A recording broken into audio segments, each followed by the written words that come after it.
Rebecca stood in her tiny apartment, looking at the pile of bills on her kitchen counter. She'd been staring at them for 10 minutes, hoping they would somehow disappear. They didn't. The red stamps that said final notice seemed to get brighter every time she looked at them. She was 34 years old, and this wasn't how she'd imagined her life would turn out. Her apartment was so small she could touch both walls if she stretched out her arms. The furniture was mostly gone, sold off piece by piece over the last year to pay for things she couldn't avoid. Her bed was just a mattress on the floor now. Her closet held 3 work uniforms and a few other clothes that had seen better days. 2 years ago, she'd gotten divorced. Her ex-husband hadn't been a bad person, just someone who gave up when things got hard. They'd both been young and stupid about money, thinking everything would work itself out. It never did. When her mother got sick with cancer, the medical bills started piling up like an avalanche they couldn't stop. Her mother fought hard for 8 months before she passed away, and Rebecca was left with debt that felt like it would crush her. She worked at a diner downtown, the kind of place where the coffee always smelled burnt and the regulars knew your name. The owner was decent enough, letting her work double shifts when she needed extra money. The tips were okay sometimes, terrible other times. She'd learned not to expect much from anything anymore. That evening in October, Rebecca finished her second shift of the day. Her feet hurt so bad she wanted to cry, but she didn't. She just smiled at the last customer, cleaned up their table, and grabbed her jacket. It was raining outside, that annoying kind of steady rain that soaks through everything slowly. Her umbrella had broken weeks ago, and she hadn't bought a new one.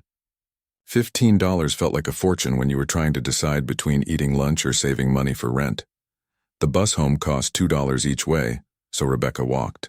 It took longer, but $4 was $4. She needed every penny. As she walked through the empty streets, rain dripping down her neck and into her collar, she felt that familiar heaviness in her chest. This was her life now, just getting by, just surviving, nothing more. She cut through Riverside Park like she always did. It was faster than walking around it, and there were lights along the main path. During the day, the park was actually nice, with old trees and benches where people would sit and feed the birds. At night, especially in the rain, it felt lonely and forgotten. Kind of like how Rebecca felt most days. She was halfway across when she heard something strange. At first, she thought maybe it was a cat stuck somewhere, a high-pitched crying sound that made her stop walking. She almost kept going. She had enough problems without worrying about a stray animal. But the sound came again, weaker this time, and something about it didn't seem right. Rebecca turned toward the old gazebo near the path. The white paint was peeling off it, and the roof sagged on one side. The city kept saying they'd fix it, but never did. The crying was coming from there, she was sure of it now. And the more she listened, the more she realized it didn't sound like a cat at all. Her heart started beating faster as she walked toward the gazebo. Rain splashed under her feet, soaking through her worn sneakers.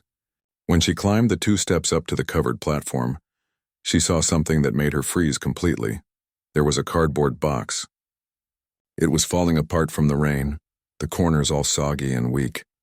Inside the box, wrapped in what used to be a pink blanket, was a baby. Rebecca couldn't breathe for a second. She just stood there staring, unable to believe what she was seeing. The baby was so tiny, with a red face all scrunched up and crying. The blanket was soaked through, and the baby's lips looked almost blue from the cold. "Oh God," Rebecca whispered, dropping to her knees next to the box. Her hands were shaking as she looked around the park. There had to be someone nearby, a mother who'd stepped away for just a minute, someone who could explain this. But the park was completely empty, just rain and darkness and this tiny crying baby. She reached into the box carefully and lifted the infant. The baby was so light it scared her. For a moment the crying stopped, and dark little eyes opened and looked at nothing in particular before closing again. This was a young baby, maybe 3 or 4 months old. Way too young to be out here alone in the cold and rain. "It's okay," Rebecca heard herself saying softly. "I've got you now." Her brain was screaming at her to call the police. That was what you were supposed to do. There was a phone booth at the edge of the park, or she could knock on someone's door and ask to use their phone. But as she held that tiny baby against her chest, feeling the little body shivering, feeling a small hand somehow grip her finger, something changed inside her. Someone had left this baby here, just abandoned her in a box like trash, left her to die in the cold rain, And Rebecca, who knew exactly what it felt like to be alone and forgotten and barely surviving, felt something she hadn't felt in so long. She felt like she mattered, like someone needed her. She took off her jacket, thin and worn as it was, and wrapped it around the baby.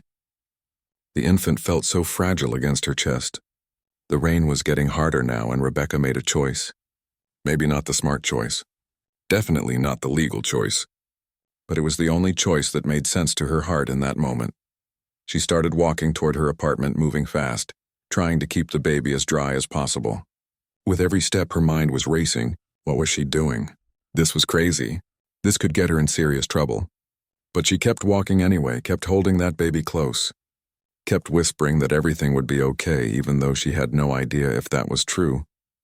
By the time she reached her building, Rebecca was completely drenched, and the baby had cried herself to sleep against her chest. She climbed the 3 flights of stairs as quietly as she could. The lady next door heard everything through the thin walls. The man across the hall was always coming and going at weird hours. She couldn't let anyone see her with a baby. She got inside her apartment and locked the door, her fingers trembling. The heat hadn't kicked on yet, and the place was cold. Rebecca stood there in the middle of her tiny studio, holding a sleeping baby she'd found in a box, and suddenly realized she had no idea what to do next. The baby stirred against her chest, making a small sound. Rebecca looked down at the tiny face, peaceful now in sleep, and felt her eyes fill with tears. This little one had been thrown away like she meant nothing, left to die alone in the rain. But she wasn't alone anymore. Rebecca had found her, and somehow in that moment Rebecca felt like maybe she'd been found too. Rebecca stood in her cold apartment, dripping wet, holding a baby who shouldn't be there. Her mind was spinning in 100 different directions at once. What had she done? What was she going to do now? The baby was still asleep against her chest, making tiny breathing sounds that somehow made Rebecca's heart ache. First things first. The baby was cold and wet. Rebecca carefully unwrapped the soaked pink blanket and gasped at what she saw. The baby was dressed in a thin onesie that was damp and dirty. There was no diaper bag, no bottle, no supplies at all. Just this tiny human who'd been left with nothing. Rebecca grabbed the only clean towel she had and gently dried the baby off. The infant stirred and whimpered but didn't wake up. Her skin felt too cool to the touch. Rebecca wrapped her in the towel and held her close, using her own body heat to warm her up. She sat down on her mattress, rocking slightly, trying to think clearly through the panic. She had no baby stuff, no formula, no diapers, nothing. It was almost 9 at night, and she had exactly $12 in her wallet. The grocery store 2 blocks away stayed open until 11. She could make it there and back. But she couldn't take the baby with her, and she couldn't leave her alone either. The baby's eyes opened suddenly, and she started to cry.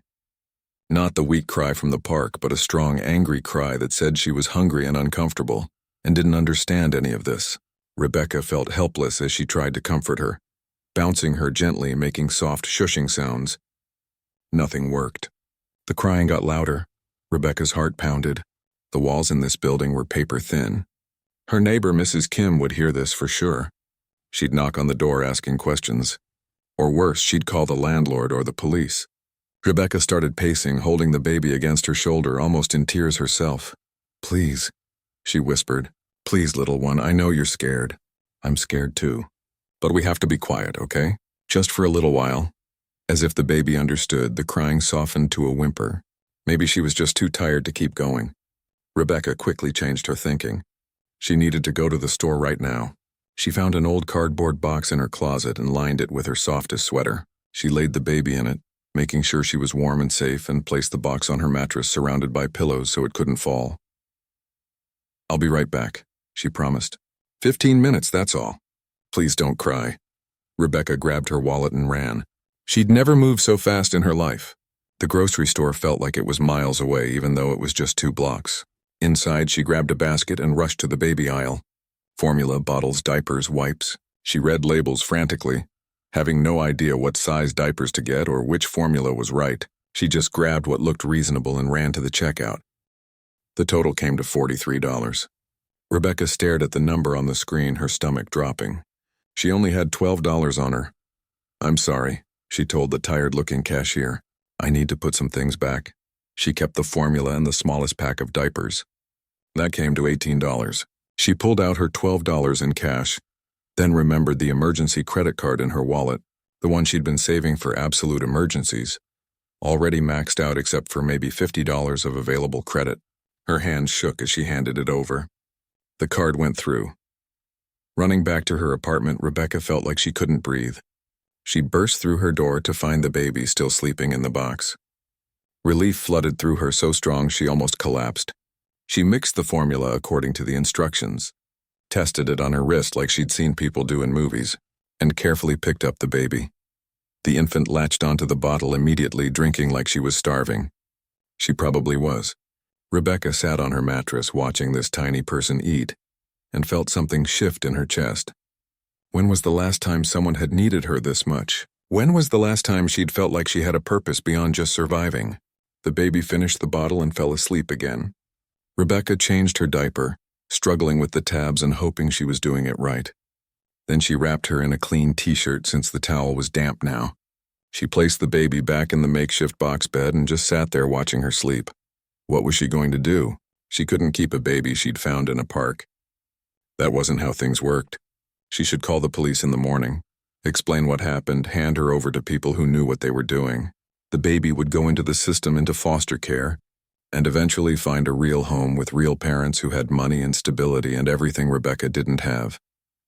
But as she watched that tiny chest rise and fall with each breath, Rebecca felt something she couldn't explain. This baby had been thrown away, left to die, and Rebecca had saved her. Didn't that mean something? She thought about the foster care system. She'd heard stories from coworkers over the years. Kids bounced from home to home, never feeling like they belonged anywhere. Some foster parents were great, but some weren't. Some kids fell through the cracks. What if this baby ended up in a bad situation? What if nobody loved her the way she deserved? Rebecca shook her head. She was being ridiculous. She could barely take care of herself. How could she take care of a baby? She had no money, no space, no time. She worked double shifts just to afford her tiny apartment. This was impossible. But that night, as the baby slept in her cardboard box and Rebecca lay on her mattress nearby, listening to every little sound, something had already changed. For the first time in 2 years, Rebecca didn't fall asleep thinking about bills and loneliness and how hard everything was. She fell asleep thinking about this tiny life that needed her. The next morning, Rebecca woke up before her alarm. The baby was still sleeping. In the early light coming through her window, Rebecca could finally see her clearly. She had wispy dark hair and the sweetest little face. Her tiny fingers curled into fists. She was beautiful. Rebecca knew she should make the call. She picked up her phone twice and put it down twice. Instead, she called in sick to work, something she never did. Then she went back to the store and bought more supplies. More formula, more diapers, a few tiny outfits from the clearance rack. She spent money she didn't have, and part of her knew she was making everything worse. But she couldn't stop. When she got back, the baby was awake and crying. Rebecca fed her, changed her, held her. The crying stopped, and those dark eyes looked up at Rebecca's face with an expression she couldn't quite read. Trust, maybe, or just the innocent gaze of someone too young to understand anything yet. I'll call tomorrow, Rebecca told herself. Just one more day, just to make sure you're okay. But tomorrow came and she didn't call. She told her landlord the next day that she was babysitting for a friend who'd fallen on hard times. Mrs. Kim asked questions and Rebecca lied smoothly, surprising herself with how easy it was. She told everyone at work the same story when she finally went back to her shifts. She named the baby Lily in her head, though she tried not to think of her as Lily. That made it too real. This was temporary. She'd call the authorities soon. Any day now. But days turned into a week and Rebecca still hadn't made that call. Every morning she woke up thinking today would be the day. And every night she went to bed with Lily sleeping peacefully nearby, and she told herself just one more day. The guilt was always there, sitting heavy in her chest. But so was something else. Something she hadn't felt in so long she'd almost forgotten what it was like. She felt happy. 3 months passed like a dream Rebecca was afraid to wake up from. Lily was growing, changing every single day. She smiled now. Real, actual smiles that made Rebecca's whole chest feel warm. She'd started making cooing sounds and would grab at Rebecca's fingers with her tiny hands. Every milestone felt like a miracle. Life had gotten harder in some ways. Rebecca was exhausted all the time. Babies didn't sleep through the night, she'd learned that quickly. She'd be up at 2 in the morning, then 4, then 6, making bottles and changing diapers and rocking Lily back to sleep. Then she'd have to go to work and pretend everything was normal, serving coffee and taking orders while fighting to keep her eyes open. Money was tighter than ever. Formula was expensive. Diapers were expensive. Everything a baby needed cost money Rebecca didn't have. She'd stopped buying new clothes for herself completely. She ate the cheapest food possible, often just rice and beans, saving every penny for Lily. Her credit card was maxed out. She was behind on rent again. But every time she looked at Lily's face, none of that seemed to matter. The weird thing was, Rebecca felt happier than she had in years. Before Lily, she'd wake up every morning with this heavy feeling of dread. Another day of just barely surviving. Another day of feeling like nothing she did mattered. Now she woke up to Lily's babbling, and suddenly the day had purpose. Someone needed her. Someone loved her. In that pure, uncomplicated way, babies love the person who takes care of them. Her co-workers noticed the change.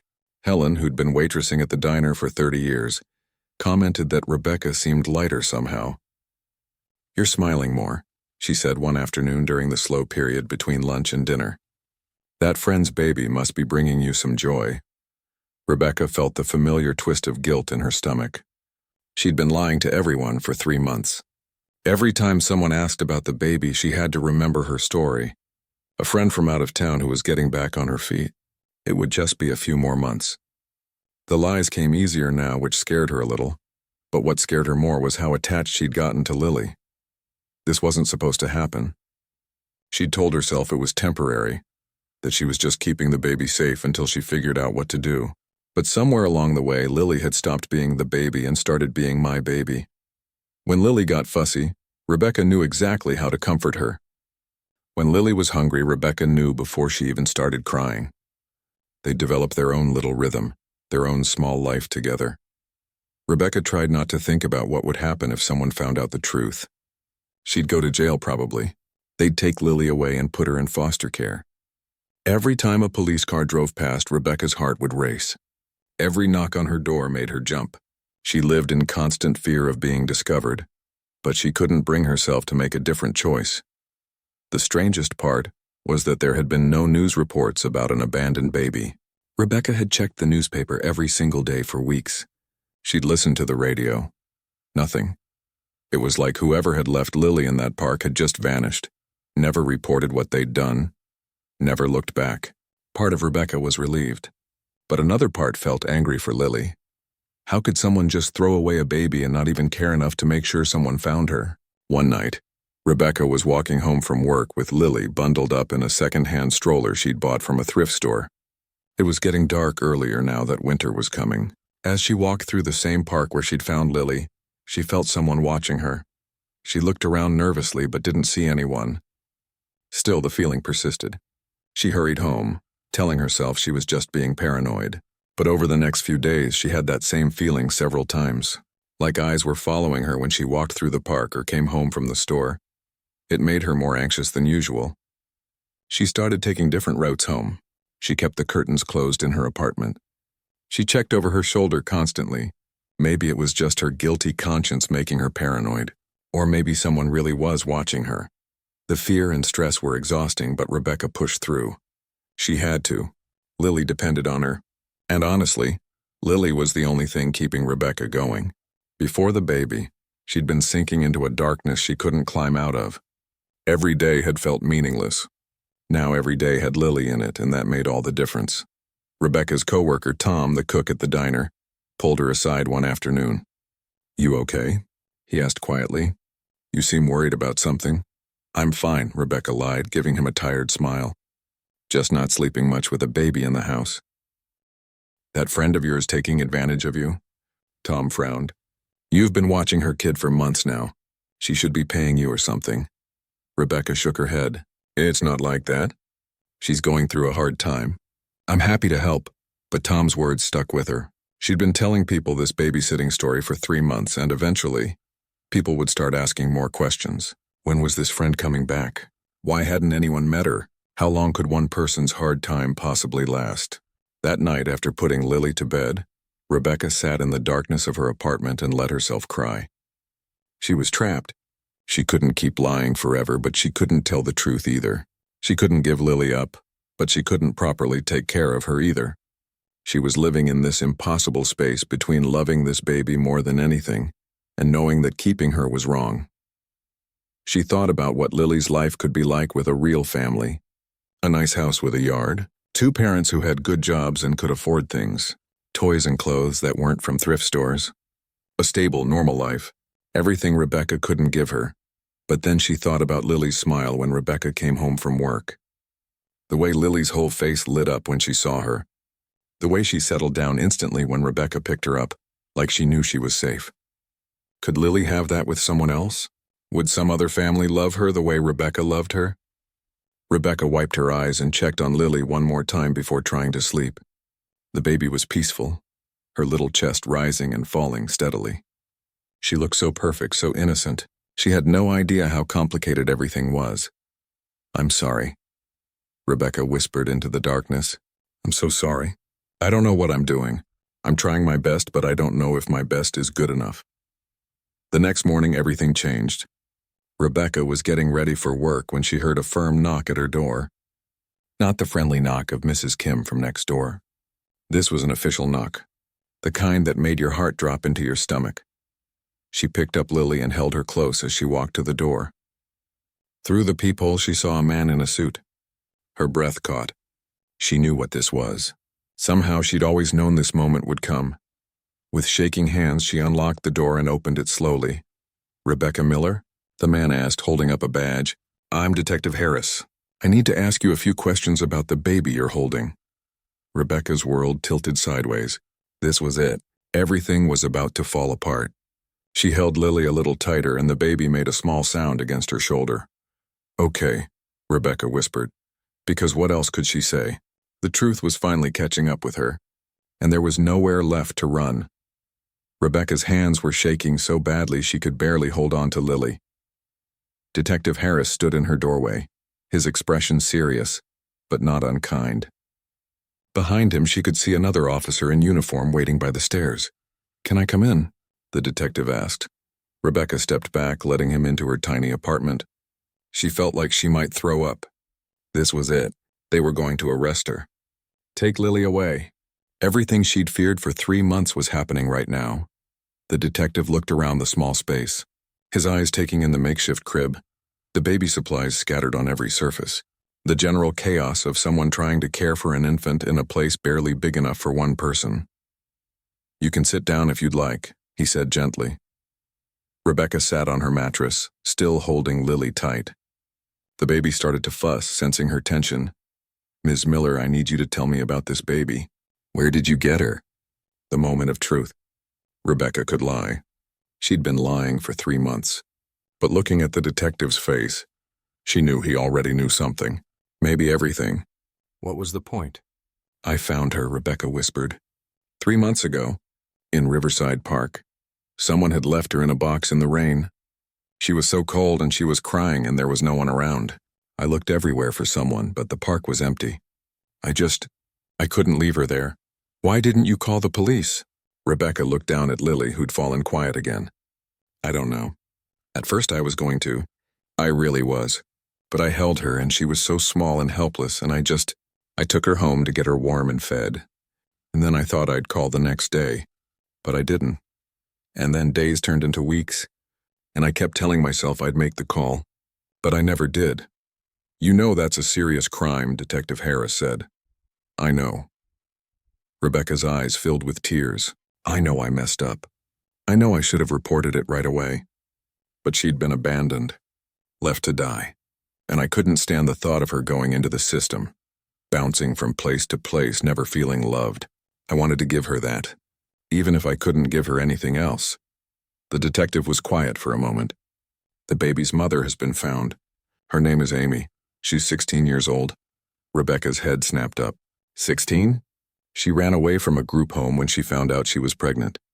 Been living on the streets. When the baby was born, she had no resources, no support, nowhere to go.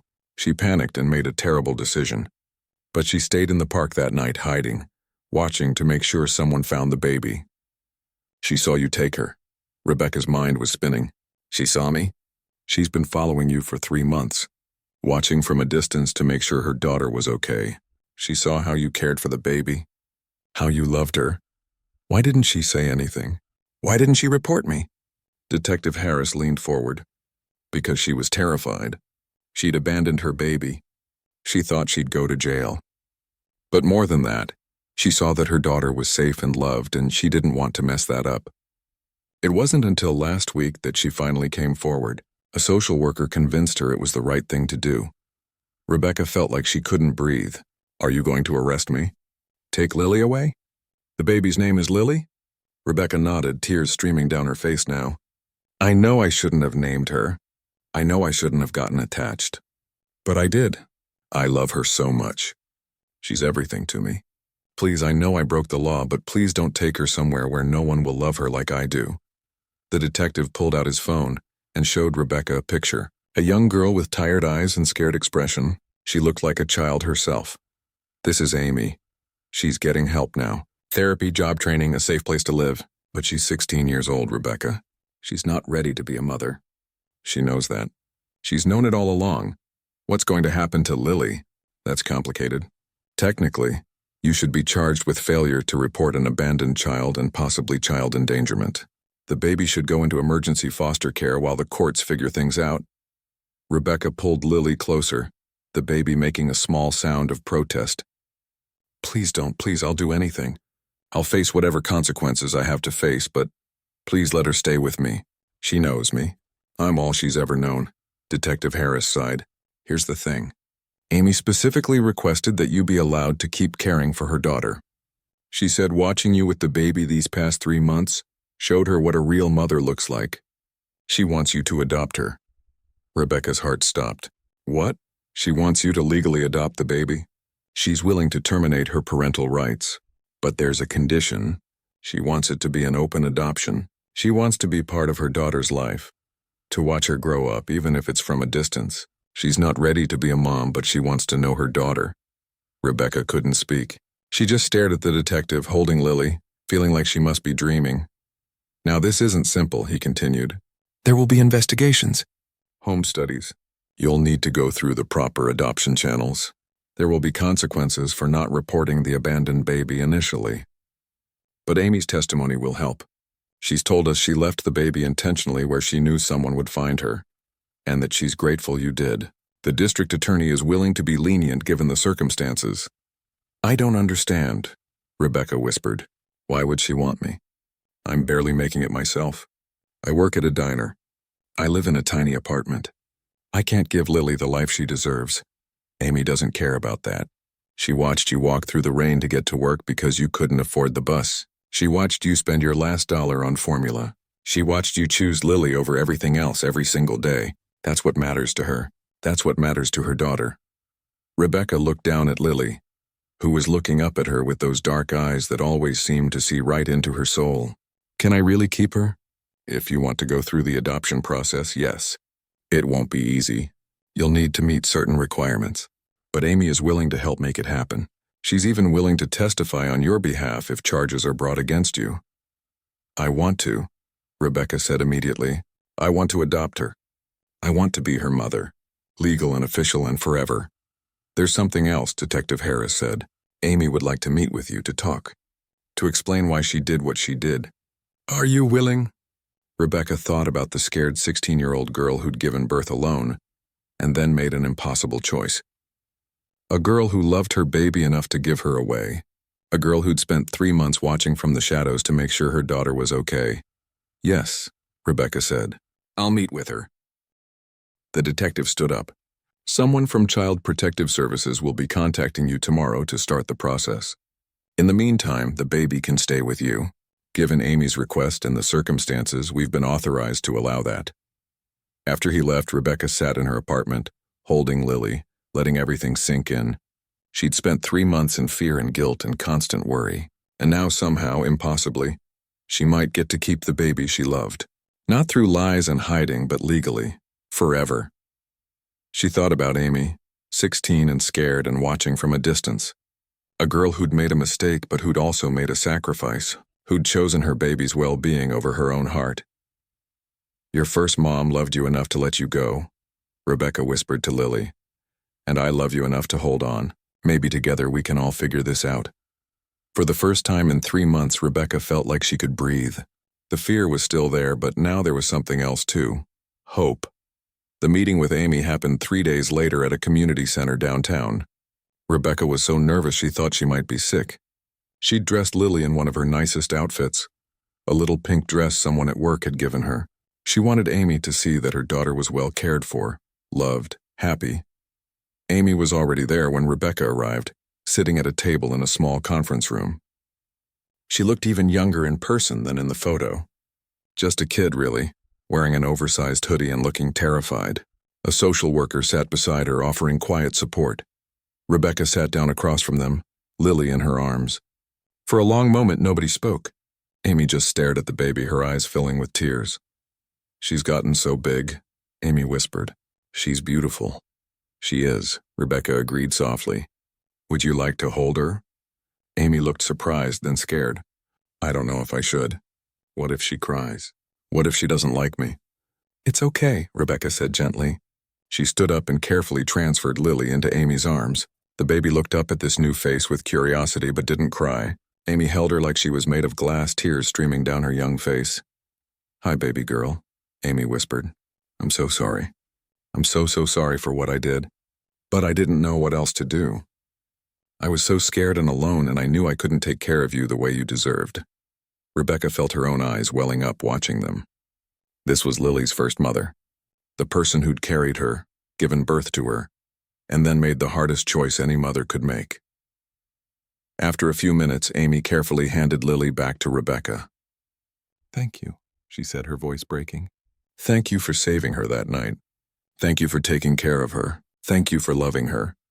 You don't have to thank me, Rebecca said. She saved me too. I was in a really dark place before I found her. She gave me a reason to keep going. They talked for over an hour. Amy told her story. How she'd gotten pregnant by a boyfriend who disappeared the second she told him.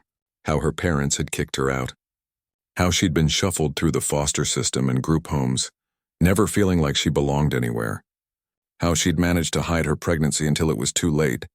How she'd given birth alone in an abandoned building, scared out of her mind. I thought about keeping her, Amy said. I really did. But I had nothing. No money, no place to live, no job. I was living on the streets. And when I looked at her tiny, perfect face, I knew I couldn't do that to her. I couldn't make her live that life. So I left her somewhere safe, somewhere I knew someone would find her. You stayed to make sure, Rebecca said. It wasn't a question, Amy nodded. I hid in the bushes. I was going to wait 5 minutes, and if no one came, I was going to take her to a hospital or something. But then you came walking through. You heard her crying and you went to her. You picked her up so gently, and I could see on your face that you cared. So I followed you home. I had to make sure she was going somewhere safe. You've been watching us for 3 months. I know it's creepy. I'm sorry, but I had to know she was okay. And when I saw how you were with her, how much you loved her even though you were struggling yourself, I knew I'd made the right choice. She was where she needed to be. The social worker, a kind-looking woman named Beth, spoke up. Amy has been very clear about what she wants. She wants you to adopt Lily. She'll sign whatever papers necessary to terminate her parental rights. But she's hoping for an open adoption, where she can maybe see Lily a few times a year, be part of her life in some small way. Rebecca looked at Amy, this scared teenage girl who'd been through so much. I think that would be good. For both of them. Lily should know where she came from. She should know that her first mom loved her enough to make an impossible choice. Amy's face crumpled with relief. Really, you'd let me see her sometimes? Of course. You're her mother too. You always will be. I'm going to be the one who raises her, if that makes sense. It makes perfect sense, Amy said, smiling through her tears. The adoption process took almost a year. There were home studies and interviews and so much paperwork Rebecca thought she'd drown in it. Child Protective Services investigated everything about her life. Her finances were examined. Her apartment was inspected. She had to take parenting classes and attend counseling sessions. It wasn't easy. There were moments when Rebecca thought it might not happen. When she thought maybe they'd decide she wasn't good enough, didn't have enough, couldn't provide what Lily needed.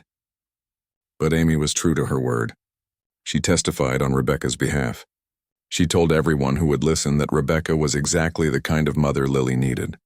The charges against Rebecca were reduced to a misdemeanor with probation. The judge took into account the unusual circumstances, Amy's testimony, and the fact that Lily had been well cared for throughout. Rebecca had to pay a fine she couldn't afford and do community service, but she didn't care. She'd have done anything to keep Lily.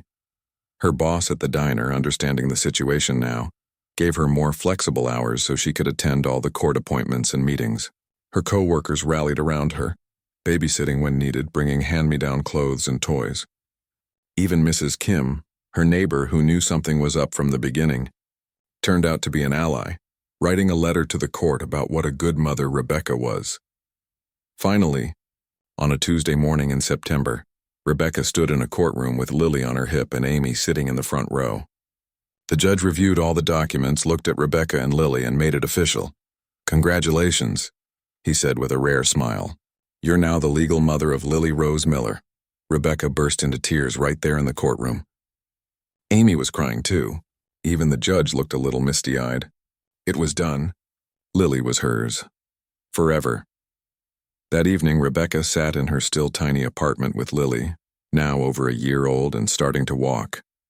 The place looked different than it had a year ago. There were toys everywhere and drawings on the fridge and photos covering every wall. It was messy and chaotic and full of life. Her struggles weren't over. Money was still tight. She was still working long hours at the diner. The apartment was still too small. But none of that felt as heavy as it used to. Because now when Rebecca woke up in the morning, she woke up to Lily's smile. She had purpose. She had love. She had a family Amy visited once a month, and it was good. A little awkward sometimes, but good. Lily was learning to call Amy by her first name, and Rebecca as Mama. They were figuring it out together, creating something new. An unusual family maybe, but a real one. Rebecca thought often about that rainy night in October. About the sound of crying that made her stop walking. About the choice she'd made to pick up a baby she'd found in a box. It had been reckless and illegal and completely wrong according to the rules. But it had also been the most right thing she'd ever done. She'd been drowning in her own life, barely surviving, feeling like nothing she did mattered. And then she'd found a baby who needed her, and suddenly everything mattered. Lily had saved her just as much as she'd saved Lily. On rainy evenings, Rebecca would hold Lily close and look out the window at the wet streets below. She'd whisper thank you to the universe, to fate, to whatever force had brought them together. Two people who needed each other, finding each other in the storm. Her life was still a struggle in many ways, but it was a struggle with meaning now, a struggle with love, and that made all the difference. Lily toddled over to Rebecca with a book demanding a story. Rebecca picked her up, settled them both on the mattress that was still on the floor, and opened the book. As she read, Lily's warm little body leaned against her, and Rebecca felt that familiar wave of gratitude wash over her. She'd spent so much of her life feeling alone and forgotten. Now she was someone's whole world. And that little someone was her whole world too. Outside it started to rain again, but inside their tiny apartment, Rebecca and Lily were warm and safe and together. They were home. They were family. And that was everything. 5 years had passed since that rainy October night. Rebecca stood in the doorway of Lily's bedroom, watching her daughter sleep. At 6 years old, Lily was growing so fast it sometimes took Rebecca's breath away. She had her own little personality now, full of questions and laughter and endless energy. The apartment was different too. They'd moved 2 years ago to a bigger place, a real one-bedroom where Lily had her own room with a proper bed and toys organized in colorful bins. Rebecca had gotten promoted at the diner, managing shifts now instead of just waitressing. The pay wasn't amazing, but it was better. They weren't rich, not even close, but they were okay. More than okay, actually. They were happy. Rebecca had gone back to school too, taking online classes at night after Lily went to bed. She was studying social work, wanting to help other mothers who felt as lost and desperate as she once had. It was slow going, juggling work and parenting and homework, but she was determined. Lily had given her a second chance at life. The least she could do was use it to help others. Amy still visited, just like she'd promised. She came once a month, sometimes twice if her schedule allowed. She was 21 now. working at a coffee shop and taking classes at community college. She'd gotten her life together in ways that made Rebecca proud. They'd become friends over the years in their own unique way. Co-parents, Amy liked to say, though she always made clear that Rebecca was Lily's real mom. Lily knew her story. Not all the details, not yet, but enough. She knew that Amy was her birth mother, who'd loved her very much but couldn't take care of her. She knew that Rebecca had found her and chosen to be her forever mom. She knew she was loved by both of them in different ways. It was complicated, but kids were better at accepting complicated things than adults sometimes. The doorbell rang, pulling Rebecca from her thoughts. It was Saturday afternoon, which meant Amy was here for her monthly visit. Rebecca opened the door to find Amy holding a wrapped present and wearing a bright smile. "Is the birthday girl awake?" Amy asked. "She's been up since 6 asking if it was time for cake yet." Rebecca laughed, letting her in. Lily's 7th birthday party was small, just a few kids from school and their parents, Amy, and some of Rebecca's co-workers who'd become like family over the years. They gathered in the small park near their apartment, the same park where everything had started all those years ago. Rebecca had chosen it deliberately. This place had changed her life. It felt right to celebrate here. As she watched Lily run around with her friends, laughing and playing, Rebecca felt Amy come stand beside her. "You did good," Amy said quietly. "Look at her. She's so happy and confident. That's because of you." "That's because of both of us," Rebecca corrected. "You made the hardest choice anyone can make. You put her first." Amy was quiet for a moment. "I used to have nightmares about that night, leaving her in that box. I'd wake up in a panic thinking, what if no one had found her? What if it had been someone bad instead of someone good? It haunted me, but someone did find her, and she's okay. Better than okay, I know, and I'm grateful every single day that it was you." Amy paused. "I'm getting married next year." "Did I tell you?" Rebecca turned to her in surprise. "What? No. That's amazing. Tell me everything." They talked about Amy's fiancé, a guy she'd met at college who worked as a teacher, about their plans for a small wedding, about how nervous Amy was about everything. And then Amy said something that made Rebecca's eyes fill with tears. "I want Lily to be in the wedding, if that's okay with you, as a flower girl or something. I want her there because she's the reason I got my life together. The reason I didn't give up. Every time things got hard, I thought about her, about making her proud someday." "Of course she can be in your wedding," Rebecca said, pulling Amy into a hug. She'd love that. Later that evening, after all the guests had left and it was just the 3 of them, they sat together eating leftover birthday cake.